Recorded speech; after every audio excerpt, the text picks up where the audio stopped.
ছোৱালী ব্লগলৈ আপোনালোক সকলোকে স্বাগতম জনাইছোঁ। আপোনালোক সকলোৰে ভালেই চাগে আৰু মোৰো ভালে। আজি মানুহজন অহা 3 দিনেই হ'ল, মই ভিডিঅ' বনোৱাই নাই, আজি আৰম্ভ কৰিছোঁ।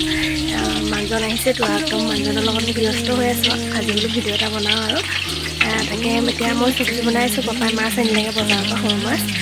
তাকে মই কাৱৈ মাছো আনিছে আৰু নদী মাছো আনিছে, দুটা মাছে আনিছে। আজি আকৌ পালেং শাকৰ লগত বনাই খাওঁ বোলো মানুহজনক, তাকে বনাবলৈ লৈছোঁ আৰু আপোনালোককো দেখুৱাওঁ। মই কাৱৈ মাছ ফ্ৰাই কৰি আছোঁ। আকৌ এয়া সৰু মাছ পাপাই আনিছিলে বজাৰৰ পৰা পালেং শাকৰ লগত জোল বনাবলৈ কাৰণে।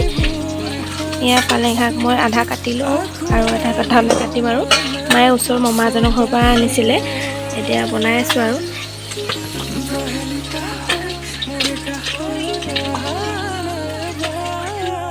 ঘৰলৈ আহিলে আমি মানে বনাই খাবলৈ চেষ্টা কৰোঁ। শাক হওক দিনত টেঙেচি এদিন খোৱালোঁ কচু শাক, আজি এয়া বনাই আছোঁ পালেং শাক। কাইলৈ আকৌ বাই বনাব টেঙেচি শাক। তাততো এইবোৰ ইমান শাকবোৰ খাবলৈ নাপায়, সেইকাৰণে ঘৰত যিমান দিন থাকে সিমান দিন বনাই খুৱাওঁ আৰু তাকে।